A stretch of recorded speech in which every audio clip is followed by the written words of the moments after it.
First on report. Bhutan വാഹനക്കള്ളക്കടത്തിൽ അമിത് ചക്കാലക്കലിനെ വീണ്ടും ചോദ്യം ചെയ്യാൻ കസ്റ്റംസ് ഉടൻ സമൻസ് നൽകും. ഹാജരാക്കിയ രേഖകൾ പരിശോധിച്ചതിന് പിന്നാലെയാണ് നീക്കം. ഫസ്റ്റ് ഓണർ വാഹനം പിടിച്ചെടുത്തതിൽ ദുരൂഹത. ലാൻഡ് ക്രൂയിസറിന്റെ RC വ്യാജമെന്ന് കസ്റ്റംസ്. മാഹിൻ എന്നൊരാളില്ലെന്ന് കണ്ടെത്തൽ. അമിത് ചക്കാലക്കലിന് ഇടനിലക്കാരുമായി ബന്ധമുണ്ടെന്നാണ് നിഗമനം. അമിത്തിന്റെ സാമ്പത്തിക ഇടപാടുകളും ഇപ്പോൾ പരിശോധിക്കുന്നുണ്ട്. ശരണുണ്ട് കൂടുതൽ വിവരങ്ങളുമായി. Sharan, good morning Sharan. നിർണായകമായ കണ്ടെത്തലുകളിലേക്ക് കസ്റ്റംസ് അടുക്കുകയാണോ?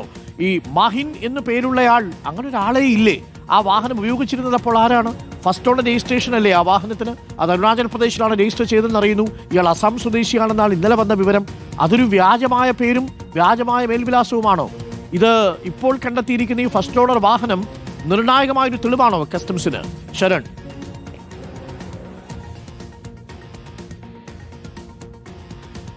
Arunkumar, good morning. എന്തായാലും അത് നിർണായകമായ തെളിവായിട്ട് തന്നെ മാറുന്നു എന്നുള്ളതാണ്. ഇതൊരു വ്യാജ വിലാസം എന്നുള്ളതാണ്, വ്യാജ RC എന്നുള്ളതാണ് ഇപ്പോൾ കസ്റ്റംസ് കണ്ടെത്തിയിരിക്കുന്നത്. ഇന്നലെ വൈകിട്ടാണ് വളരെ പ്രധാനപ്പെട്ട നീക്കം കസ്റ്റംസിന്റെ ഭാഗത്തു നിന്ന് ഉണ്ടായിരുന്നത്. കുണ്ടന്നൂരിലെ വർക്ക്ഷോപ്പിൽ പരിശോധന നടത്തിയപ്പോഴാണ് അവിടെ നിന്ന് ഒരു ലാൻഡ് ക്രൂയിസർ കാറ് കണ്ടെടുക്കുന്നത്. അത് പ്രധാനമായി 2012 രജിസ്റ്റർ ചെയ്തിട്ടുള്ള, അരുണാചൽ പ്രദേശിൽ രജിസ്റ്റർ ചെയ്തിട്ടുള്ളതാണ്. ഇതിന്റെ ഓണർ പരിശോധിച്ചപ്പോഴേക്കും അസം സ്വദേശിയായ മാഹിൻ എന്നാണ് കാണിച്ചിരുന്നത്. പിന്നീട് കസ്റ്റംസ് ഈ മാഹിൻ ആരാണെന്ന് കണ്ടെത്താനുള്ള അന്വേഷണത്തിലേക്ക് കടന്നിരുന്നു. അങ്ങനെ അന്വേഷണം നടത്തിയപ്പോഴാണ് മാഹിൻ എന്നൊരാൾ ഇല്ല എന്നുള്ളൊരു സ്ഥിരീകരണത്തിലേക്ക് കസ്റ്റംസ് എത്തിച്ചേർന്നിരിക്കുന്നത്. അപ്പോൾ സ്വാഭാവികമായിട്ടും ഇത് ആരാണ് രജിസ്റ്റർ ചെയ്തതെന്നടക്കമുള്ള കാര്യങ്ങളിലേക്കും പോകേണ്ടതുണ്ട്. എന്തായാലും ഈ കാറ് എന്ന് പറയുന്നത്, അതായത് ലാൻഡ് ക്രൂയിസർ കാറ്, ഈ കേസ് അന്വേഷണത്തിൽ വഴിത്തിരിവായി മാറും എന്നുള്ള പ്രതീക്ഷയിൽ തന്നെയാണ് കസ്റ്റംസ് ഉള്ളത്. ഇത്തരത്തിൽ വ്യാജ വിലാസത്തിൽ, അതായത് വ്യാജ RC ആണെങ്കിൽ പോലും ഈ കാർ ഒരു നിർണായകമായ തെളിവായി മാറുമെന്ന പ്രതീക്ഷയിൽ തന്നെയാണ് അന്വേഷണവുമായി കസ്റ്റംസ് മുന്നോട്ട് പോകുന്നത്.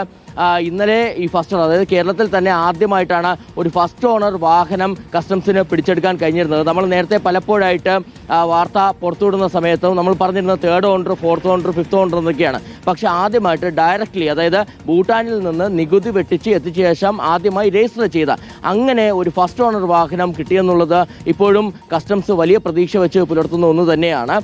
മറ്റൊരു പ്രധാനപ്പെട്ട കാര്യം അമിത് ചക്കാലക്കലിനെ സംബന്ധിച്ചാണ്. അമിത് ചക്കാലക്കലുമായി ഇന്നലെ നമ്മൾ സംസാരിച്ചിരുന്നതാണ്. അപ്പോൾ അദ്ദേഹം പല കാര്യങ്ങളും, അതായത് ഒരു വാഹനം മാത്രമാണ് തൻ്റെ പേരിലുള്ളത്, മറ്റ് വാഹനങ്ങളൊക്കെ തന്നെ സുഹൃത്തുക്കളുടെ വാഹനമാണ്, താൻ കൃത്യമായ രേഖകൾ ഹാജരാക്കിയിട്ടുണ്ടെന്നുള്ള ഒരു മറുപടിയാണ് വന്നിരുന്നത്. പക്ഷേ കസ്റ്റംസ് ഇപ്പോൾ പറയുന്നത് അമിത് ചക്കാലക്കലിന്റെ കാര്യത്തിൽ വലിയ ദുരൂഹത നിലനിൽക്കുന്നു എന്നുള്ളതാണ്. അതായത് പിടിച്ചെടുത്ത വാഹനങ്ങളുടെ കാര്യത്തിൽ ദുരൂഹത നിലനിൽക്കുന്നു. 8 വാഹനങ്ങൾ കേന്ദ്രീകരിച്ചായിരുന്നു അന്വേഷണമെങ്കിൽ 6 വാഹനങ്ങൾ പിടിച്ചെടുത്തിരുന്നതാണ്. അതിൽ തന്നെ കഴിഞ്ഞ ദിവസം അമിത് ചക്കാലക്കലിനെ ചോദ്യം ചെയ്തിരുന്നതാണ്. ആ നൽകിയ മൊഴിയുണ്ട്, ഇതിന് പുറമെ തന്നെ ഹാജരാക്കിയ രേഖകളുണ്ട്.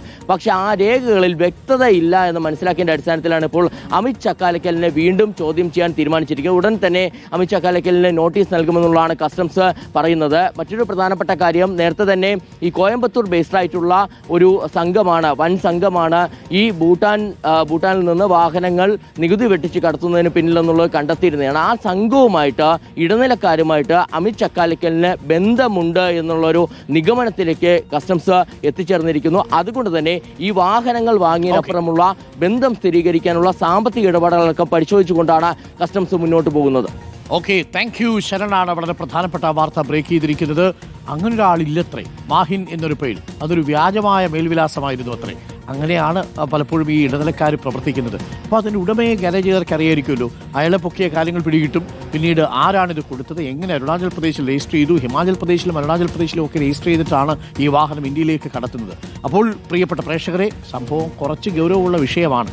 എന്നാൽ കേരളത്തിൽ മാത്രമാണ് ഈ ഓപ്പറേഷൻ മെൻഖേറിന്റെ റെയ്ഡ് നടക്കുന്നത്. കേരളത്തിൽ മാത്രം 200 വാഹനങ്ങൾ കടത്തിയിട്ടുണ്ടെന്നാണ് കസ്റ്റംസിന്റെ നിഗമനം. പക്ഷേ മറ്റ് സംസ്ഥാനങ്ങളിൽ കടത്തിയിട്ടുണ്ട്. അവിടെ എന്തുകൊണ്ടാണ് കസ്റ്റംസ് അന്വേഷണം നടത്താത്തത്? ചോദ്യം പ്രസക്തമല്ലേ?